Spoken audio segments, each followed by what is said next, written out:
Sure. Start us off. Yeah. I appreciate that.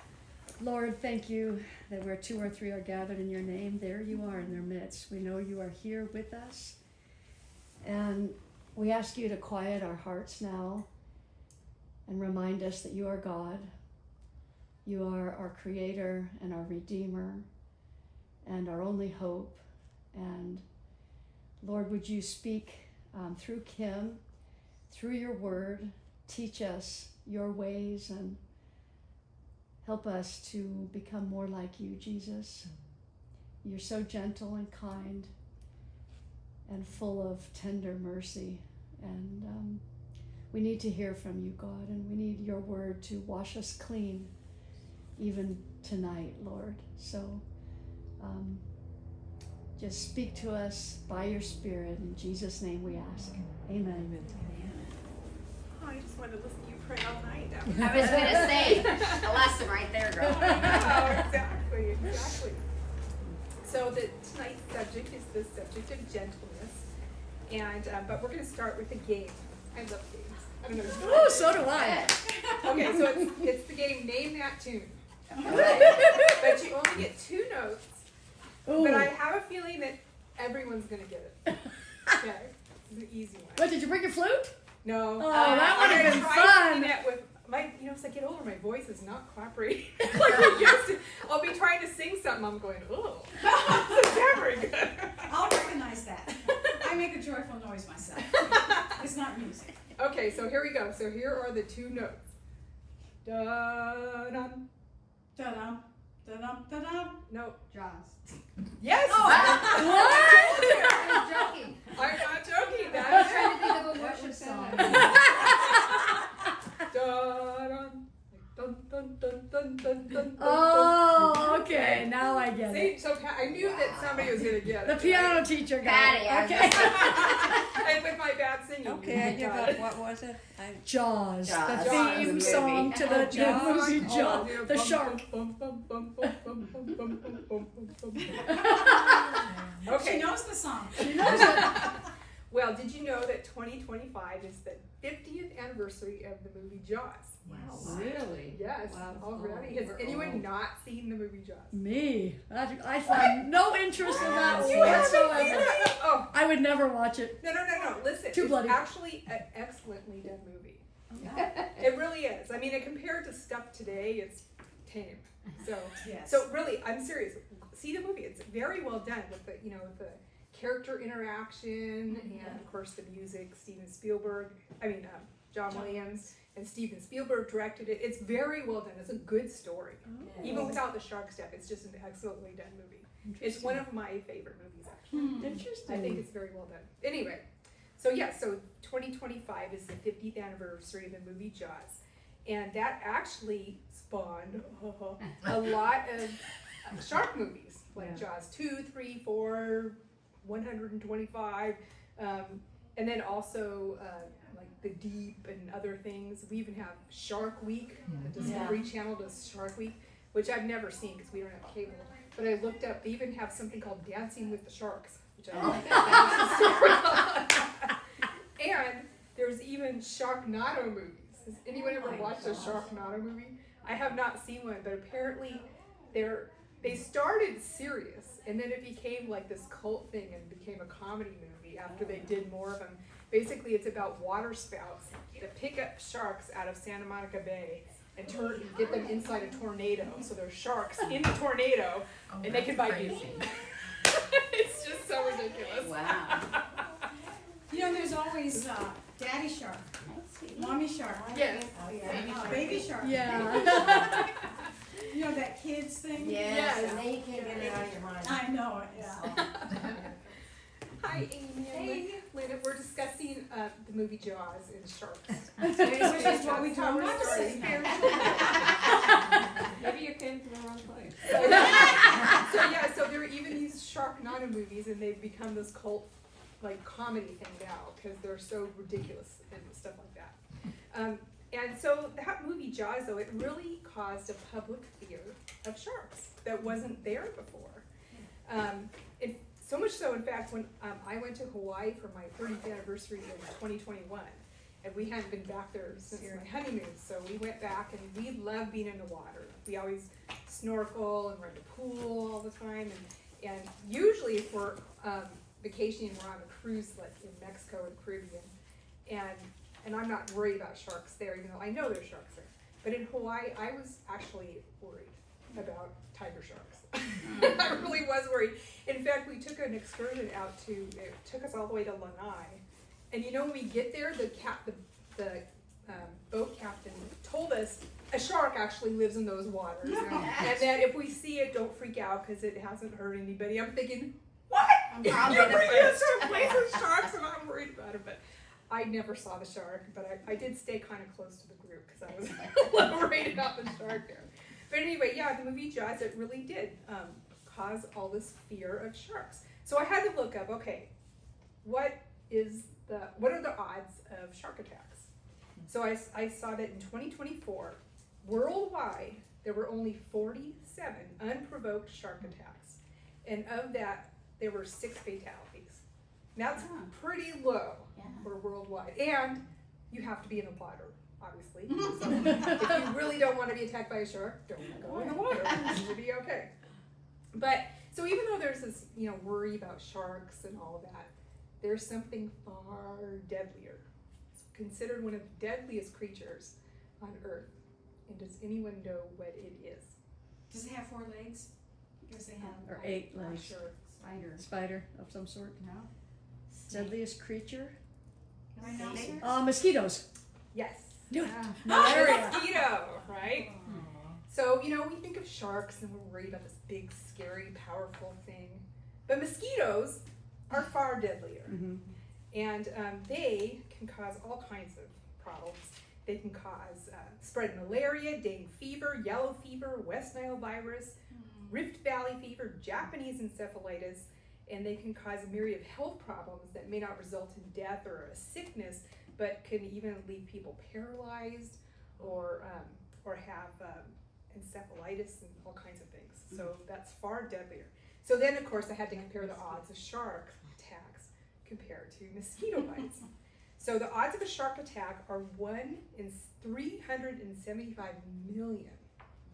But the odds of dying from what they call insect touch, which, because I couldn't get odds on just mosquito bites, because I guess they're not sure. But insect touch includes mosquito bites, but it probably includes spider bites and things too. But a big portion of it's mosquito bites. So the odds of dying from insect touch is 1 in 63,000 compared to 1 in 375 million of a shark. Wow. Just a shark attack. So dying from a mosquito is over 5,500 times more likely to die from insect touch than to just get attacked by a shark. Yet, how many of us walk outside and we're worried about mosquito bites? Now, we do get worried about mosquito bites. In Minnesota, you are. But if you... That's what you say. In Minnesota. Because there's this Anywhere big. with humidity. But I mean, if you're thinking of a scary creature, would you think more of a shark Mm-hmm. or that little mosquito? But mosquitoes live in my backyard. Yeah. Sharks don't. Right, and that's part of my point. We're not as afraid of mosquitoes, but we should be. Mm-hmm. We should be much more afraid of mosquitoes. And so, well, why do I bring up sharks and mosquitoes? Well, things that seem powerful to us are often not the way God does things. And as I was studying on gentleness, I was kind of struck by how powerful gentleness is used by God. Mm-hmm. And it's much more like that mosquito that we don't think is something to be worried about or threatened by, but God uses gentleness in such a powerful way. So that's what we're going to talk about tonight.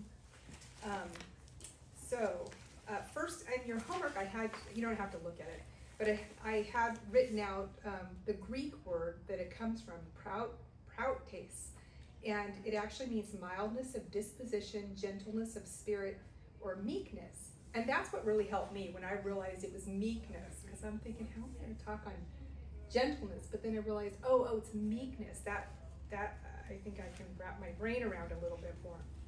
Meekness or strength or power under control.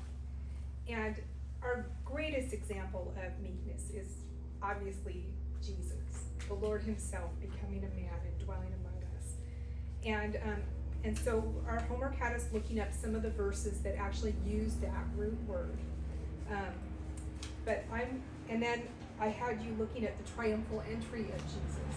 But since we're going to go over that together, I wanted to talk about a few other examples in Jesus' life. So first of all, Jesus himself described himself with that word prautes in Matthew 11:28, which reads, "Come to me, all you who are weary and burdened, and I will give you rest. Take my yoke upon you and learn from me, for I am gentle, prautes, and humble in heart, and you'll find rest for your souls. For my yoke is easy and my burden is light." So he described himself that way. And so what I wanted to look at from the life of Jesus first was just in general his coming as a man. I don't know about you, but when I think about galaxies and all that kind of stuff, at some point I get to the point where my brain starts going, and I can't handle it anymore. It's like, okay, just whatever, it's like too big. And in a way, I mean, God becoming man is like that, right? We just kind of, our brains just, it's just so big, we just can't even wrap our brains around it. But he came as a man. And as a man, he came as a baby, born to a virgin young girl who was probably around 13 or 14. And she was accused of sexual sin, obviously, by others. And, you're having the Son of God, I mean, I probably wouldn't have believed her either, right? Mm-hmm. This poor girl. And then he's born into this family that's poor, and they couldn't even find a room for the birth. They had to have the baby in a stable or a cave. And so just his coming, I mean, that's just amazing that the God who created everything would submit to that and be a little baby. And can you imagine being Jesus' siblings? I think that would have been awful. You can never blame him for anything. It was just Well, you could try, but you wouldn't get anywhere. But then another time, I mean, that was just kind of all around, coming as a man. But then I thought of the time during the Last Supper, when Jesus tells Peter, he tells all of the disciples they're all going to desert him. And Peter, being Peter, steps up and says, "Oh Lord, I would die with you. I'm not going to desert you." And the Lord tells him, "Peter, before the cock crows, you're going to deny me 3 times.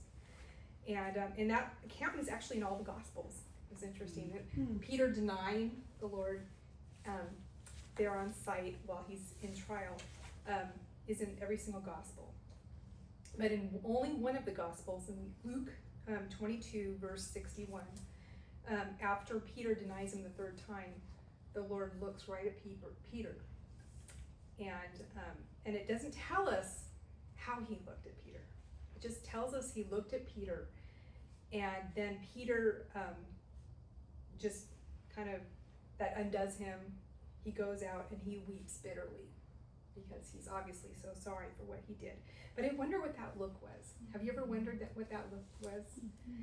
And even though it doesn't tell us, I'm willing to bet it was a look of gentleness and love and understanding and tenderness. Not a look of, I told you you were going to do that or whatever.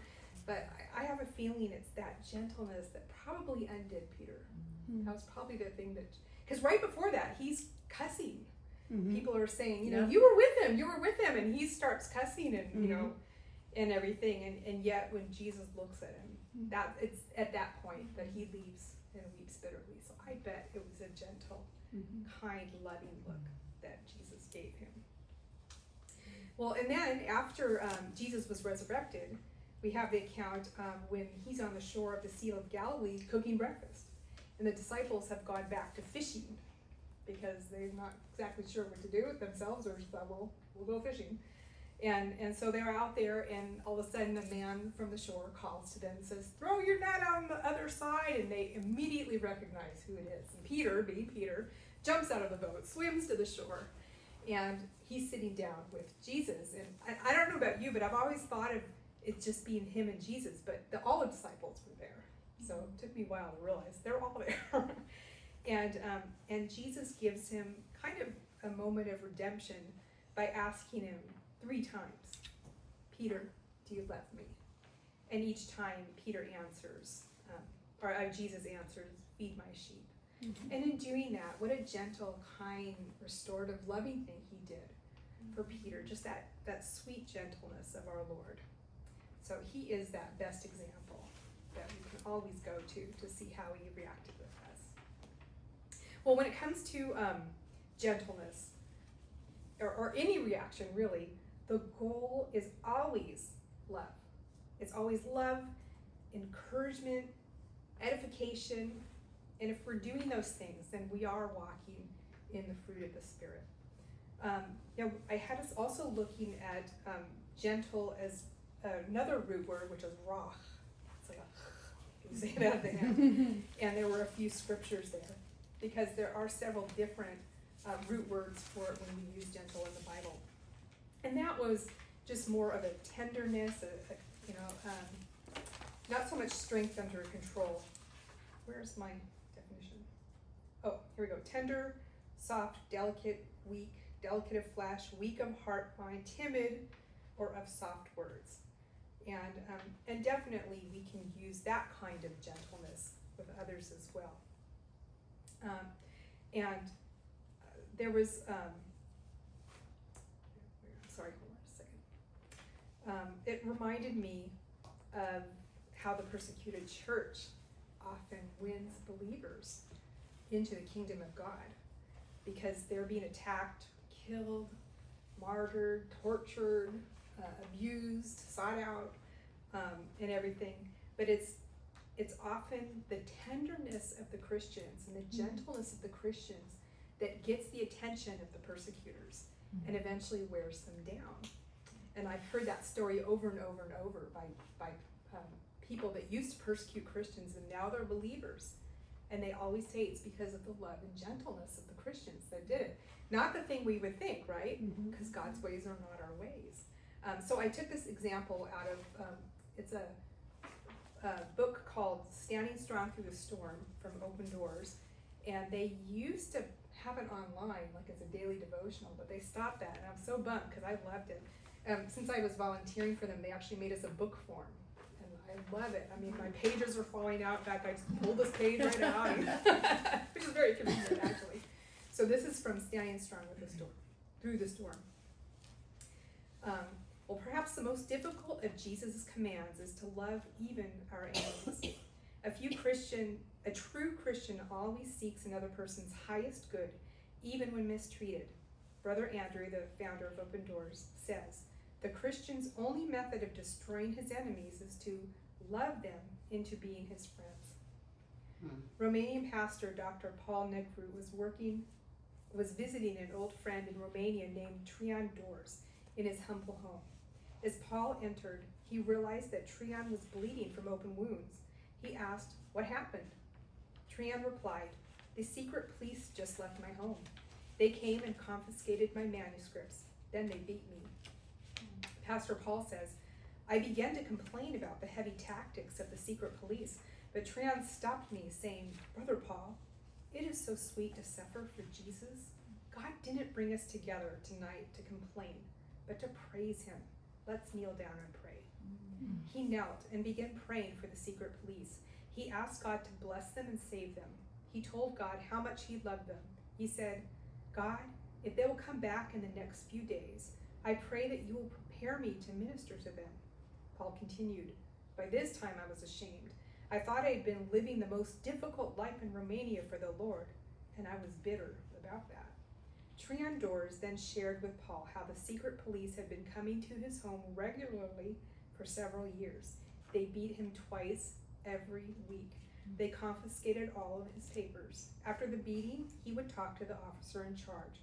Traian would look into his eyes and say, Mister, I love you, and I want you to know that if our next meeting is before the judgment throne of God, you will not go to hell because I hate you, but because you rejected love. Traian would repeat these words after every beating. Years later, that officer came alone to his home one night. Traian prepared himself for another beating, but the officer spoke kindly and said, Mr. Doors, the next time we meet will be before the judgment throne of God. I came tonight to apologize for what I did to you and to tell you that your love moved my heart. I have asked Christ to save me, but 2 days ago the doctor discovered that I have a very severe case of cancer and I have only a few weeks to live before I go to be with God. I came tonight to tell you that we'll be together on the other side. Oh my gosh. And that is a story that it's similar to many, many, many stories I've heard from working with Open Doors and reading a lot of things like this. And so it really is gentleness that God uses. And so gentleness, even to our minds, seems small and weak, but it's powerful in God's way of doing things. Right? Just like that mosquito that didn't seem very threatening. Well, as women, we don't tend to struggle with physical gruffness that maybe men do, but we definitely tend to struggle with our tongue and being gentle with that. So we had a section of our lesson that just kind of sent you to a lot of different verses about the tongue and really thinking about that. Now, when Carol asked me to teach on this, she said, I thought you would be good for gentleness. And when I'm with people that I don't know as well, I am gentle. So she's fooled by that. But my family would die laughing because they know that I have a problem with my mouth. I tend to be very sarcastic. When I feel comfortable with someone, that sarcasm comes out because I don't know why, but I can think of these zingers so fast that just come. You know, if you throw me into a debate or something, I'm like, hoy, hoy, hoy. I can't think of anything, but boy, can I be sarcastic. And so my poor husband, yes, my husband likes to refer to himself as a browbeaten husband because I can dish it out and he can't. He's nice. I'm like the slam, come in on it and I'm laughing. Because it was a good one, He didn't appreciate that. So anyway, when I was thinking, okay, what is our issue, with gentleness for women, since this is a women's Bible study, it really did make me think about my issue, but that it's true. I mean, we tend to struggle with not only what we say, but how we say it, and maybe the tone in our voice and all of that, and maybe the look on our face, those kinds of things. And I think some of the meanest people on the face of the planet are, let's see if you can guess what I'm going to say, junior high girls. Right? Junior high girls are mean. And can you imagine being a junior high girl today with social media? Ugh. I mean, we could come home from school and escape, but they never get to escape because their whole world is social media and right? But those junior high girls, wow. Me. I remember I was watching a sitcom one time and the guys on the sitcom were talking about how the jocks would come and take them and give them a wedgie and shove them in the locker, and the girl character's like, I don't know how you guys can stand it. And then the guy character looks at her and goes, oh yeah, but you girls did things too. And she goes, well, we just would tease someone until they developed an eating disorder. And she kind of went on, but it's true, right? I mean, girls can be mean with what they say. And as women, we can be mean to each other too. We can be mean to our kids or our families. My kids, I'm sure, can tell you a lot of stories of things that I have said. When I would teach lessons, I used to like to use examples for my students because the main thing with playing an instrument is not just the notes and the rhythms, although that's obviously important, but it's the emotion. Because you can play something perfectly with no emotion and who cares? But if you make some mistakes and stuff, but you have that emotion, you're making that connection to other people, and that's the whole point. So I used to use an example of how you can say the same thing, but it means something totally different depending on how you say it, right? So I would say, okay, so let's say, this is actually a real kind of example in my house. I would say to my husband, hey, do you want to go to the movies? Because I like going to movies. But my husband will get a range of different answers. It's usually, yes, Okay. Well, that means something very different than like how I'd answer. I'd be like, yes! Or, yes? Or, yeah. You know, all of those things mean something different. Yeah. So we have to be careful with how we use our words in addition to what we say, because it can mean something very, very, very different depending on how we do it. Well, I have a bummer of a story that just happened to me 2 months ago when I really blew it with my words. And it was a situation where I'm on a group thread with my family.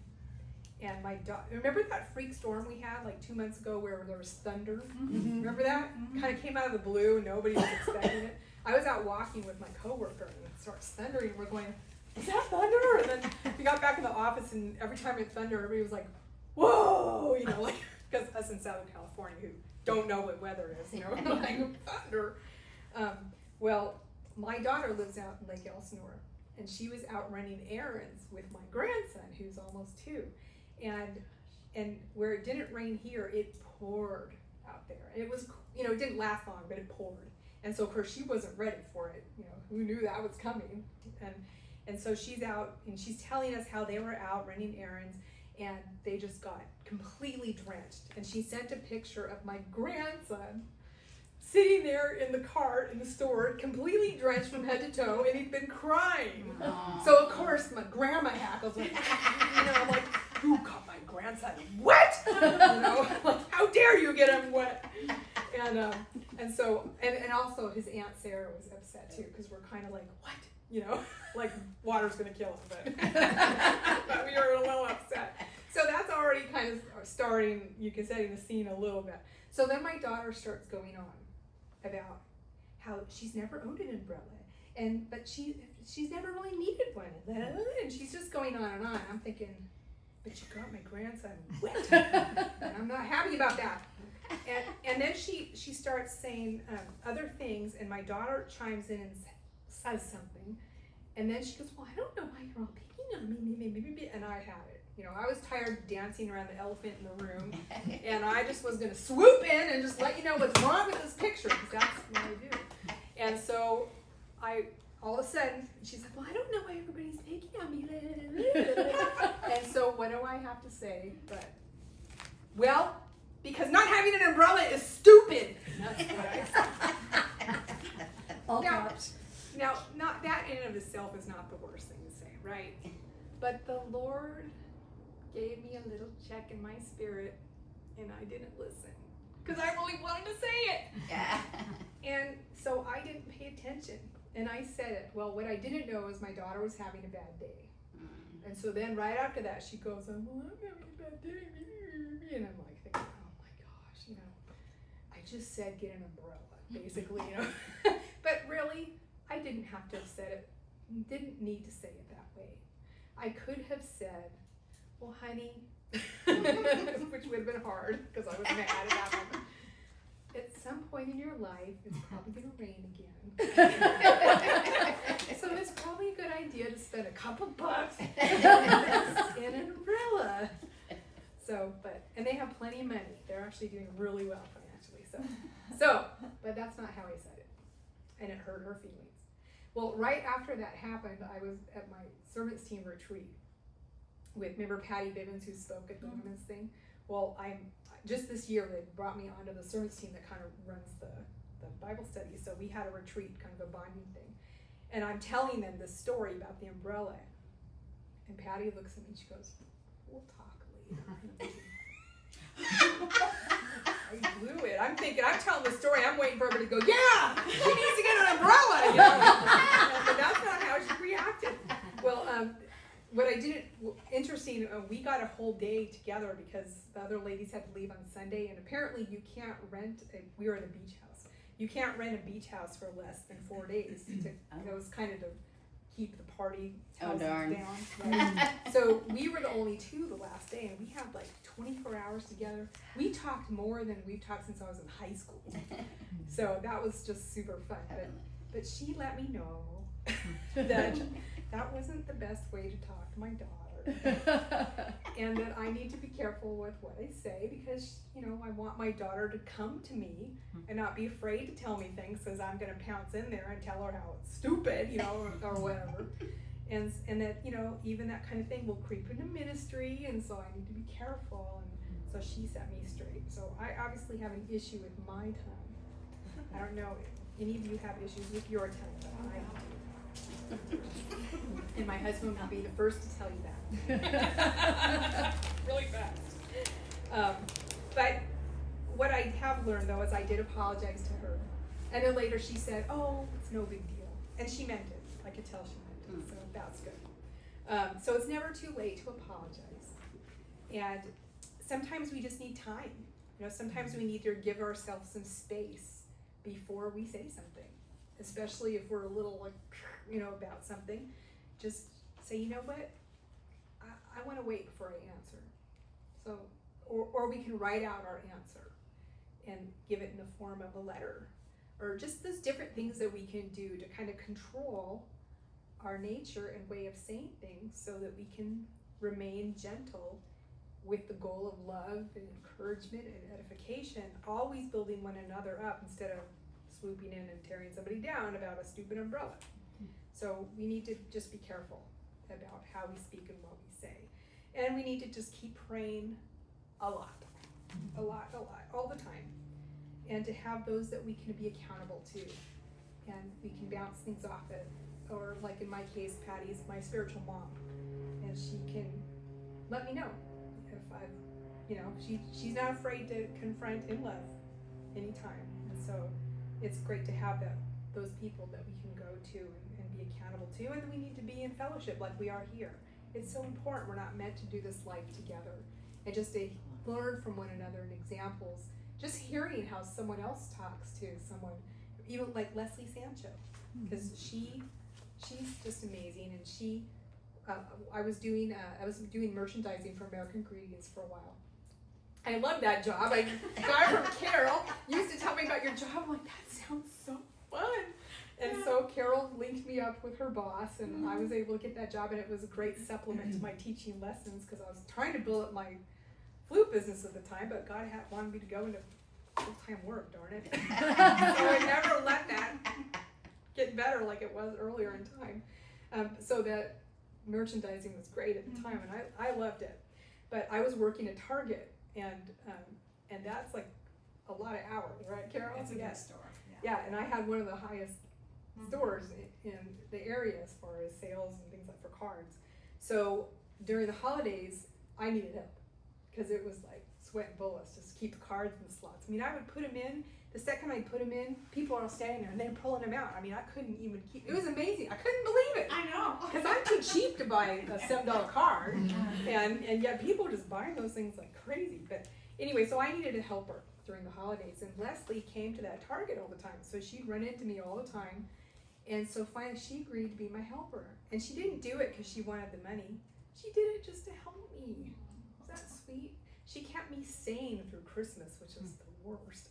I mean, and we would be in this back bin behind the store and it'd be pouring rain outside, and we're just going through thousands of tubes of wrapping paper and stuff and loading them on carts and pushing these heavy carts up the ramp and standing there in the rain when they don't open the door because all of the managers are on the floor because they're short-staffed, and it was just crazy. And you didn't have an umbrella? I thought the same thing.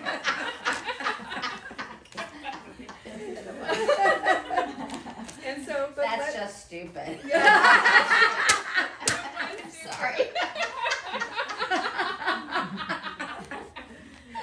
But yeah, so Leslie kept me sane during that time. But you know what I learned from Leslie was how encouraging she was. She was always saying things like, "Good job, Kim," and "Oh, you go, Kim," and "Oh, you're strong, Kim," and all this stuff. I'm like, wow, you know, because my mom wasn't like that at all. My mom was the come in and swoop in like the mean person. Like that was where I got that from.